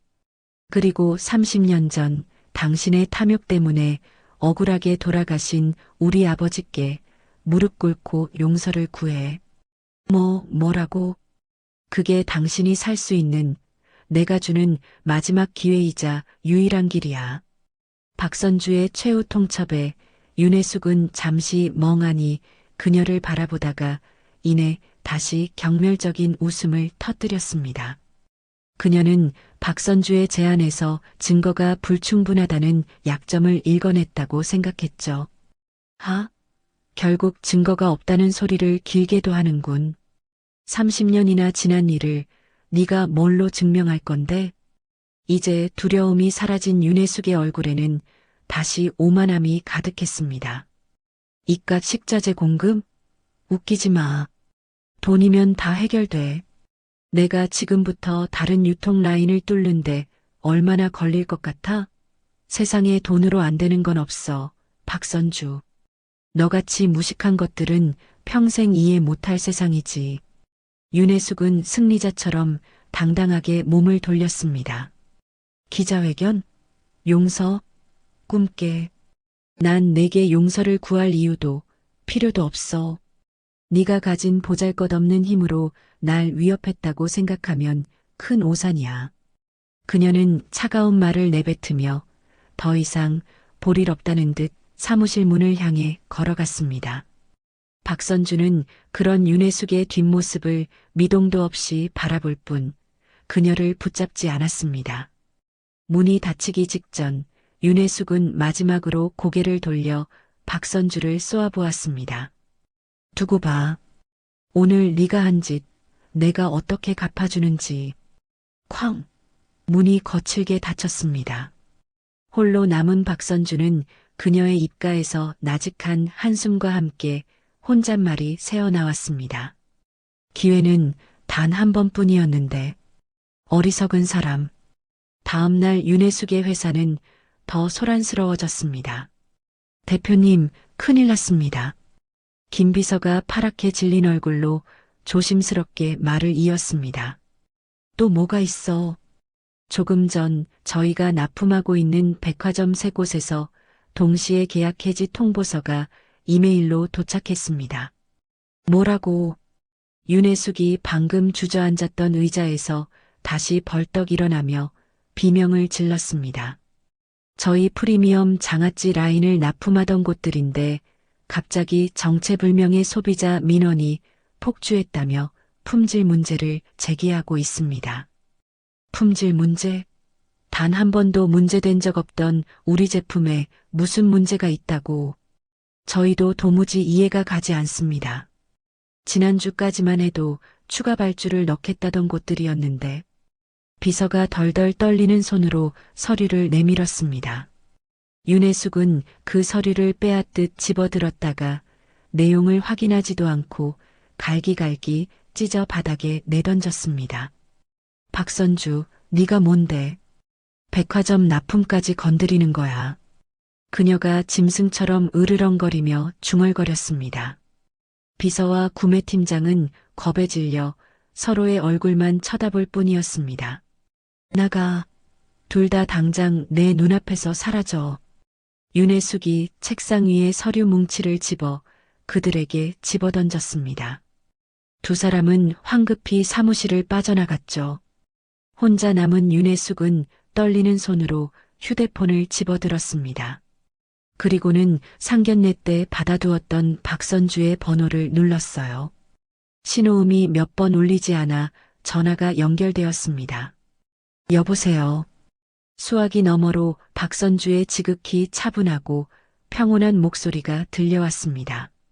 내 짓이지. 이거 전부 네가 꾸민 짓이지. 윤혜숙이 전화기에 대고 고함을 질렀습니다. 사부인께서 제가 마지막으로 준 기회를 버린 겁니다. 그렇게 전화가 뚝 끊어지고 윤혜숙은 자리에 앉아 비명을 질러댔습니다. 어머니 윤혜숙의 광기 어린 집착과 회사의 갑작스러운 몰락. 김준우는 이 2가지 사건이 결코 무관하지 않으리라 직감했습니다. 그는 사무실에 앉아 어머니가 몇 시간 전 보낸 날이 선 비수 같은 문자 메시지를 멍하니 바라보고 있었습니다. 당장 그 여자랑 헤어져. 그러지 않으면 넌 더 이상 내 아들이 아니야. 어떠한 감정도 담겨있지 않은 짧지만 얼음장처럼 차갑고 단호한 문장이었죠. 도대체 왜 이렇게까지 하시는 거야? 준우가 깊은 한숨을 쉬며 휴대폰을 책상 위에 내려놓았습니다. 그의 컴퓨터 화면에는 한미당의 위기를 알리는 뉴스 기사들이 연이어 떠 있었어요.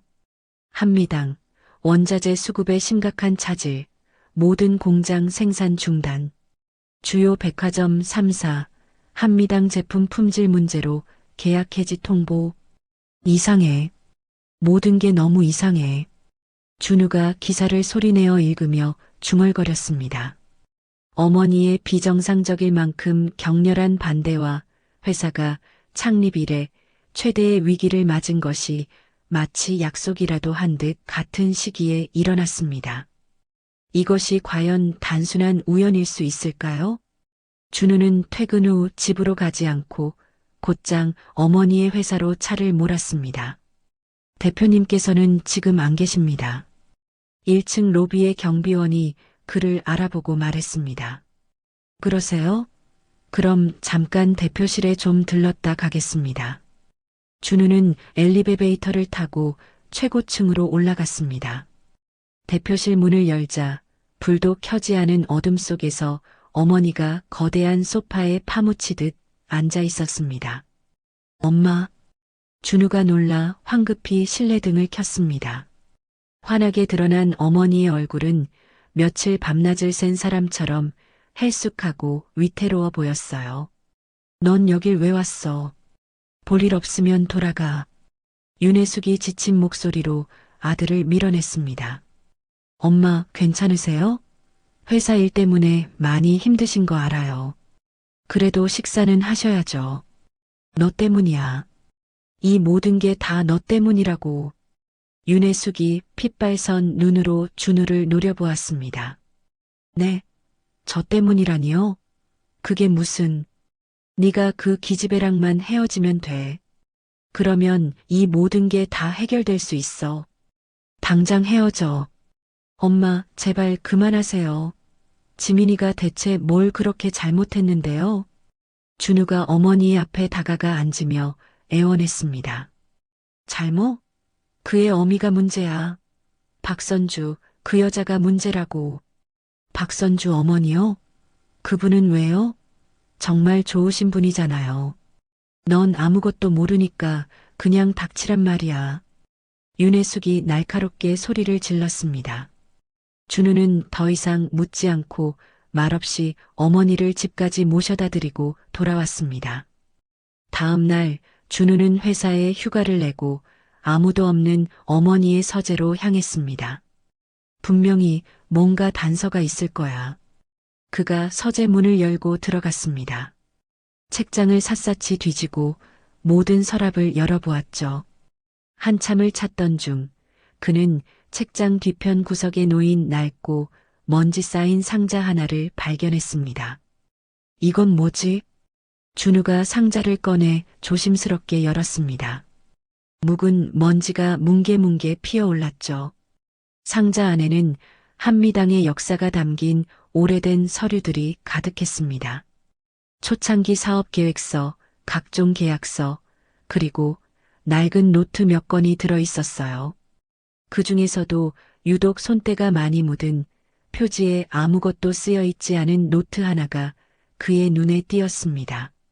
노트를 펼치자 그 안에는 간장을 만드는 비법이 닳고 다른 글씨체로 빼곡하게 적혀 있었습니다. 이게 우리 회사 간장의 원본 레시피인가? 준우가 노트를 자세히 들여다보던 그때였습니다. 첫 페이지의 가장 위쪽, 무언가를 지우개로 거칠게 지워낸 희미한 흔적이 보였어요. 해밀, 백, 반지?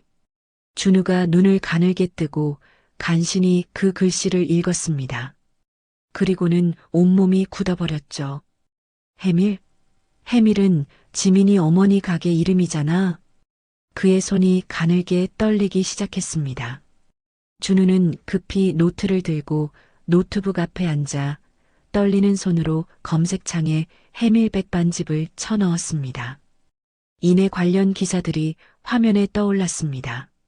30년 전 대학가 의문의 화재 사건, 맛집으로 유명했던 해밀백 반집 전소, 주인 박 씨, 가게 안으로 뛰어들었다가 전신 화상으로 끝내 사망. 박 씨? 준우가 기사를 클릭했습니다. 주인 박종철 당시 55세 씨가 운영하던 해밀 백반집에서 원인 불명의 화재가 발생했다. 박 씨는 화재 당시 가게 안으로 뛰어들었다가 전신 화상을 입고 병원으로 이송됐으나 사흘 만에 사망했다. 유족으로는 당시 대학생이던 외동딸 박선주 당시 23세 씨가 있다. 박선주, 지민이 어머니 이름이잖아. 준우가 의자에서 벌떡 일어났습니다. 심장이 발밑으로 곤두박질 치는 것 같았어요. 설마 아니야 설마. 그는 다시 기사의 다른 부분을 미친 듯이 읽어내려갔습니다. 고 박종철 씨는 집안 대대로 내려오는 비법 간장으로 만든 수제 장아찌로 특히 유명했으며 이 맛을 보기 위해 전국에서 손님들이 찾아왔다고 한다. 준우의 얼굴이 새하얗게 질렸습니다. 비법 간장, 그리고 장아찌. 바로 지금의 한미당을 있게 한 대표 상품이었죠. 그는 다리에 힘이 풀려 책상에 주저앉았습니다. 모든 퍼즐 조각이 섬뜩하게 맞춰지기 시작했습니다.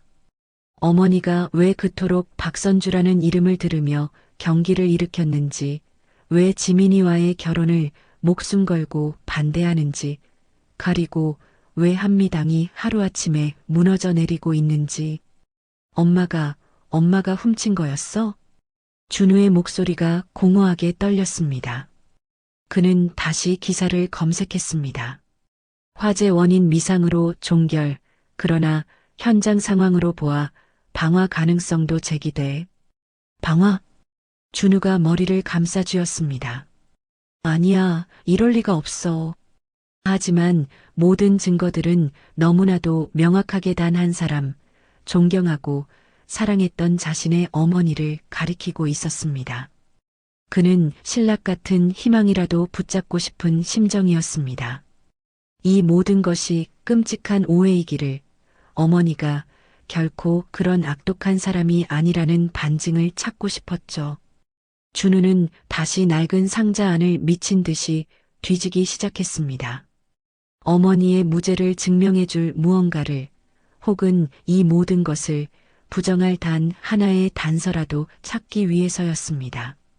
서류 뭉치를 헤집던 그의 손끝에 다른 종이들과는 감촉이 다른 작은 수첩 하나가 걸렸습니다.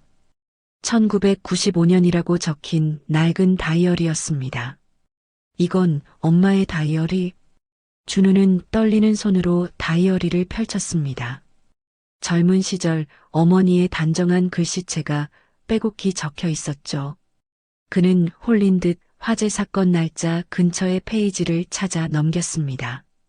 그리고 마침내 그의 마지막 희망을 산산조각 내는 글귀를 발견하고야 말았습니다. 3월 20일, 가게에 불이 났다고 한다. 박 사장이 노트를 구하겠다며 불길 속으로 뛰어들었다가 죽었다는 소식이다. 어리석은 영감. 그깟 종이 쪼가리가 목숨보다 중했나? 덕분에 내 손에 들어온 이 비법은 이제 온전히 내 것이 되었다. 하늘이 내게 주신 기회다. 나는 반드시 이걸로 성공할 것이다. 준우의 손에서 다이어리가 바닥으로 툭 떨어졌습니다. 다이어리에는 죄책감이나 슬픔은 단 한 줄도 없었습니다. 오직 한 사람의 죽음을 발판 삼아 성공을 꿈꾸는 섬뜩하고 잔인한 야망만이 가득했습니다. 그가 지금까지 알고 있던 자상하고 따뜻한 어머니의 모습이 와르르 무너져 내렸습니다. 어머니, 대체. 그는 더 이상 눈물도 나오지 않았습니다. 온몸의 피가 차갑게 식어버리는 기분이었죠. 자신이 누려온 모든 부와 명예가 한 사람의 목숨과 맞바꾼 것이라는 잔인한 진실이 그의 숨통을 조여왔습니다. 잠시 넋을 잃고 앉아있던 준우는 이내 자리에서 천천히 일어났습니다. 그의 눈에는 더 이상 혼란이나 슬픔이 아닌 무겁고 단단한 결심이 자리 잡고 있었습니다. 그는 바닥에 떨어진 어머니의 다이어리와 모든 비극의 시작이었던 해밀 백반집의 비범 노트를 가방에 소중히 챙겼습니다. 그리고는 망설임 없이 집을 나섰습니다. 그의 차는 익숙한 길을 달려 해밀 반찬 가게로 향했습니다. 이제는 무엇을 해야 할지 분명했습니다. 도망치거나 외면해서는 안 되었습니다. 어머니가 저지른 죄의 무게를 이제는 아들인 자신이 짊어져야만 했습니다. 가게 앞에 도착한 그는 차에서 내려 한참 동안 가게 간판을 올려다보았습니다. 그리고는 결심한 듯 깊게 숨을 들이마시고 가게 문을 열었습니다. 가게 안에는 박선주가 혼자 조용히 반찬을 정리하고 있었습니다. 어서 오세요. 고개를 든 박선주는 준우를 보자 그 자리에서 굳어졌습니다. 준우군, 여긴 어쩐 일로? 드릴 말씀이 있습니다. 준우는 곧장 박선주의 앞으로 걸어갔습니다. 그리고는 가방에서 해밀 백반집의 비법 노트와 어머니의 낡은 다이어리를 꺼내 그녀의 앞에 내밀었습니다. 이게 뭔가요? 박선주가 의아한 표정으로 물었습니다. 하나는 어머님의 아버님 간장 비법 노트입니다. 그리고 다른 하나는 그 노트를 훔친 제 어머니가 그날의 일을 기록한 일기고요.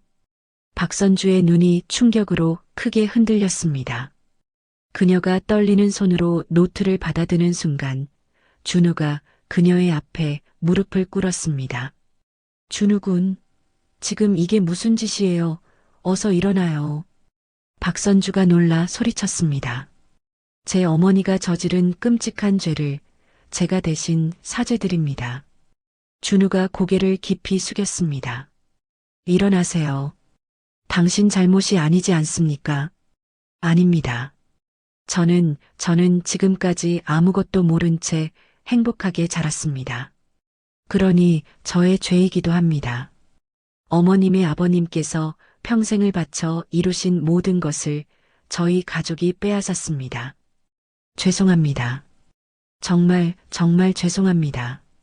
준우의 눈물이 가게 바닥으로 뚝뚝 떨어졌습니다. 박선주는 무릎 꿇은 준우와 그의 손에 들린 아버지의 유산과 원수의 기록을 번갈아 내려다보며 아무 말도 하지 못했어요. 30년간 복수심 하나로 단단하게 굳어있던 그녀의 마음이 예상치 못했던 아들의 진심 어린 사죄 앞에서 속절없이 흔들리고 있었습니다. 그때 쾅! 가게 문이 거칠게 열리고 윤혜숙이 분노에 가득 찬 얼굴로 들어섰습니다. 김준우, 너 지금 뭐 하는 짓이야? 당장 일어나지 못해? 윤혜숙이 미친 사람처럼 달려들어 준우의 팔을 잡아 끌어올리려 했습니다. 하지만 준우는 바닥에 뿔이 박힌 듯 움직이지 않았습니다. 엄마, 제발요. 이제 그만하세요. 우리가 잘못한 거예요. 뭐가 잘못해? 일어나, 당장. 엄마. 준우는 어머니의 다리를 붙잡고 애원했습니다. 이제 모든 걸 내려놓고 용서를 구하세요. 제발요. 닥쳐. 내가 왜 저깟 것들한테 용서를 구해. 윤혜숙의 자존심은 아들의 눈물 어린 애원 앞에서도 꺾이지 않았습니다. 그 순간 박선주가 차갑게 입을 열었습니다. 그녀의 손에는 준우가 가져온 비법 노트와 윤혜숙의 다이어리가 들려 있었죠. 윤혜숙 씨, 당신에게 이제 2가지 선택지가 남았어요. 그 목소리에 윤혜숙의 발악이 뚝 멈췄습니다. 하나, 나는 지금 이 증거들을 들고 경찰서로 갑니다. 30년 전 공소시효가 끝났을지는 몰라도 절도와 그 외의 것들은 얼마든지 당신을 올가맬 수 있겠죠. 분명 당신은 법의 심판을 받게 될 겁니다. 윤혜숙의 얼굴이 경련을 일으켰습니다. 박선주는 아랑곳하지 않고 말을 이었습니다. 당신이 가진 모든 걸 내려놓으세요.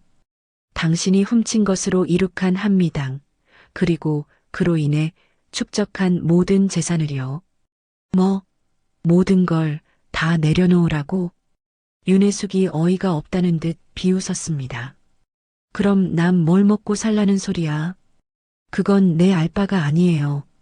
우리 아버지가 불길 속에서 돌아가셨을 때 당신이 우리 가족의 생계를 걱정해 줬던가요? 박선주의 목소리는 지독히도 냉정했습니다. 대신 한미당은 제가 인수하겠습니다. 30년 만에 원래 주인에게 모든 것이 돌아오는 것뿐입니다.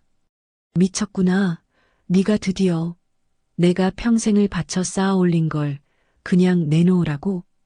평생 쌓은 게 아니에요. 당신은 그저 훔친 것 위에서 살아왔을 뿐입니다. 박선주의 말에 격분한 윤혜숙에게 준우가 다가갔습니다. 어머니, 제발 제안을 받아들이세요. 이게 저희가 살 수 있는 마지막 기회예요. 준우야, 너까지 지금 내 속을 뒤집어 놓는 거야? 전 평생 어머니의 죄를 짊어지고 살겠습니다. 속죄하며 살겠습니다. 준우가 고개를 깊이 숙이며 말했습니다. 하지만 더 이상 다른 사람에게 상처 주는 건 안 됩니다. 어머니. 다른 사람? 네가 지금 이 애미보다 저 기집애를 더 생각하는 거냐고. 윤혜숙이 아들의 멱살을 잡고 흔들었습니다. 하지만 준우는 피하지 않고 어머니의 눈을 똑바로 바라보며 대답했습니다. 네. 저는 어머니가 저지른 일이 명백히 잘못됐다고 생각합니다. 그리고 어머니는 그 대가를 반드시 치르셔야만 합니다. 그 말에 윤혜숙의 손에서 힘이 쭉 빠졌습니다. 그녀는 아들의 눈에서 자신에 대한 일말의 존경심도 찾아볼 수 없다는 사실을 깨달았죠. 너 맞아. 그녀가 비틀거리며 뒤로 물러섰습니다. 윤혜숙 씨, 박선주가 다시 입을 열었습니다. 정확히 24시간을 드리죠. 내일까지 답을 주세요. 만약 내가 거절한다면? 그럼 이 증거들을 들고 경찰서로 갈 겁니다. 그리고 지금껏 제가 쥐고 있던 당신의 마지막 숨통을 완전히 끊어버릴 거예요. 은행 대출, 협력업체들, 그리고 당신을 믿고 따르는 직원들의 퇴직금까지. 제가 마음먹으면 한미당은 일주일 안에 흔적도 없이 파산하게 됩니다. 윤혜숙은 결국 바닥에 주저앉고 말았습니다. 대체 나한테 왜 이렇게까지 하는 거야? 그 말 30년 전 불길 속에서 우리 아버지가 당신에게 똑같이 물어봤을 겁니다. 박선주의 목소리가 처음으로 가늘게 떨렸습니다. 나는 그냥 너무 가난해서. 변명은 듣고 싶지 않습니다. 내일까지 답을 주세요. 그게 전부입니다. 준우는 무너져 내린 어머니를 부축해 일으켰습니다. 가시죠, 엄마. 집에 가서 제대로 생각하세요. 준우는 어머니를 거의 끌다시피 가게 문으로 향했습니다. 준우가 깊이 고개 숙여 인사하고 넋이 나간 어머니를 데리고 가게를 나갔습니다. 혼자 남은 박선주는 의자에 깊숙이 몸을 묻었습니다. 아빠, 제가 지금 제대로 하고 있는 걸까요? 복수를 하고 나면 모든 게 끝날 줄 알았는데 왜 이렇게 마음이 허전하기만 한 걸까요? 그녀의 눈에서 30년 만에 처음으로 복수심이 아닌 다른 의미의 눈물 한 방울이 흘러내렸습니다. 다음 날 저녁 약속한 시간이 되자 가게 문이 열리고 윤혜숙이 들어왔습니다. 하루 사이에 10년은 늙어버린 초라하고 텅 빈 얼굴이었습니다. 답은 정했어요. 그녀는 가방에서 서류 뭉치를 꺼내 박선주에게 내밀었습니다. 한미당의 모든 주식을 양도하고 전 재산을 사회에 기부한다는 내용의 계약서였습니다. 모든 칸에는 그녀의 서명과 인감이 찍혀 있었죠. 현명한 선택이군요. 현명한 게 아니야. 감옥에 가기 싫어서 어쩔 수 없이 한 거지. 윤혜숙이 자조적으로 웃었습니다. 이제 만족해? 그녀의 물음에 박선주가 조용히 대답했습니다. 만족 같은 건 없어요. 그저 모든 것이 제자리로 돌아온 것뿐입니다. 윤혜숙은 비틀거리며 가게를 나섰습니다. 그녀의 등 뒤로 박선주가 나직이 말했습니다. 앞으로는 부디 정직하게 사세요. 윤혜숙은 아무 대답 없이 어둠 속으로 사라졌습니다. 30년간 이어진 길고 긴 복수가 끝나는 순간이었습니다. 하지만 박선주는 승리감 대신 가슴 한구석이 뻥 뚫린 듯한 깊은 공허함을 느낄 뿐이었습니다. 30년간 이어진 지독한 복수가 끝난 자리에는 놀랍게도 허무함이 아닌 새로운 희망이 싹트고 있었습니다. 모든 것이 제자리를 찾은 듯한 1년이라는 시간이 흐른 뒤였습니다. 서울 외곽의 한적한 주택가에 정갈하고 아담한 식당 하나가 문을 열었죠.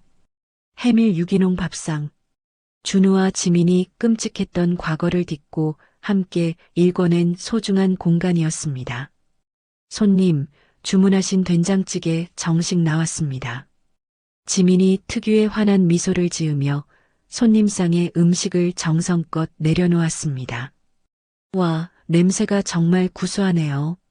맛있게 드세요. 지민은 주방으로 들어와 분주하게 움직이는 준우의 등을 툭 쳤습니다. 오빠, 다음 주문 들어왔어. 정성껏 부탁해요, 셰프님. 네네, 알겠습니다, 사장님. 준우가 앞치마를 두르고 서툴지만 정성스러운 손놀림으로 음식을 만들기 시작했습니다. 1년 전 그날 이후 두 사람은 한동안 만나지 못했습니다. 지민은 준우의 전화를 받지 않았고 그의 모든 연락을 피했었죠. 그렇게 석 달쯤 지났을 때였습니다. 퇴근하는 지민의 집 앞에 매일같이 준우가 서 있었습니다. 지민아, 정말 미안해. 오빠 잘못 아니잖아. 아니, 내 가족 때문에 네가, 너희 가족이 평생을. 알아. 다 알아, 오빠. 지민은 말을 잇지 못하는 준우의 손을 조용히 잡아주었습니다. 나도 그냥 시간이 필요했어. 모든 걸 받아들일 시간이. 응, 알아. 얼마든지 기다릴게. 아니, 이제 괜찮아. 지민이 희미하게 웃었습니다. 엄마가 그러시더라. 오빠는 아무 잘못이 없다고. 오히려 그 오빠도 가장 큰 피해자라고 말이야. 오빠가 우리 엄마 앞에서 무릎 꿇고 진심으로 사죄하는 모습을 보고 엄마 마음이 많이 풀리셨대. 그날부터 두 사람은 다시 조심스럽게 만나기 시작했고 서로의 상처를 보듬어주며 반년 뒤 이 작은 식당을 열었습니다. 저녁 장사가 끝나고 두 사람은 익숙하게 해밀 반찬 가게로 향했습니다. 엄마, 어서 와라, 우리 아들 딸. 박선주가 이제는 너무나 자연스럽게 준우까지 아들이라 칭하며 따뜻하게 웃었습니다. 1년 전만 해도 상상조차 할 수 없던 평화로운 풍경이었죠. 식당은 할만하고, 네, 어머님. 어머님이 알려주신 비법대로 하니까 손님들이 다들 맛있다고 칭찬하세요. 준우가 존경심 가득한 눈으로 대답했습니다. 박선주는 그런 준우를 보며 흐뭇하게 미소 지었습니다. 아들의 죄를 대신 짊어지려는 그 진심과 정직한 노력을 보며 그녀의 얼어붙었던 마음도 봄눈 녹듯 사르르 열렸거든요. 같은 시각 서울의 가장 후미진 변두리 골목. 윤혜숙이 공공 화장실 청소를 마치고 무거운 발걸음을 옮겼습니다. 남루한 작업복에 거칠어진 손, 1년 전에 화려하고 오만했던 한미당 대표의 모습은 어디에도 찾아볼 수 없었죠. 그녀는 일당이 든 얇은 봉투를 들고 해가 들지 않는 좁은 고시원 방으로 돌아왔습니다. 침대에 걸터앉은 그녀의 눈에 책상 위에 놓인 낡은 사진 한 장이 들어왔습니다. 어린 준우가 해맑게 웃으며 그녀의 품에 안겨있는 사진이었죠. 한 달에 한 번 아들이 찾아와 용돈을 내밀었지만 그녀는 단 한 번도 그 돈을 받지 않았습니다. 이게 내가 평생 받아야 할 뻘이야. 그녀는 그렇게 말하며 아들을 돌려보내곤 했죠. 그녀에게 남은 것은 지독한 후회와 그저 하루하루를 버티며 살아가는 것뿐이었습니다. 어느 일요일 오후 준우와 지민은 박선주와 함께 가게 안작은 밥상에 마주 앉았습니다. 어머님, 이 장아찌 맛은 정말 아무도 못 따라갈 거예요. 준우가 장아찌를 한 입 베어 물며 감탄했습니다. 그래, 우리 준우 씨 입맛에 맞는다니 다행이네. 박선주가 마치 친아들을 보듯 흐뭇하게 웃었습니다. 지민은 그런 두 사람을 번갈아 보며 행복한 미소를 지었죠. 엄마, 응, 왜 우리 딸? 지금 행복하세요? 지민의 조심스러운 물음에 박선주는 잠시 숟가락을 내려놓았습니다. 그리고는 잠시 먼 곳을 바라보다 이내 고개를 끄덕였습니다. 응, 이제는 정말 그런 것 같아. 30년의 한을 모두 풀어내고 나니 이제야 진짜 자신의 삶이 시작되는 것 같았습니다.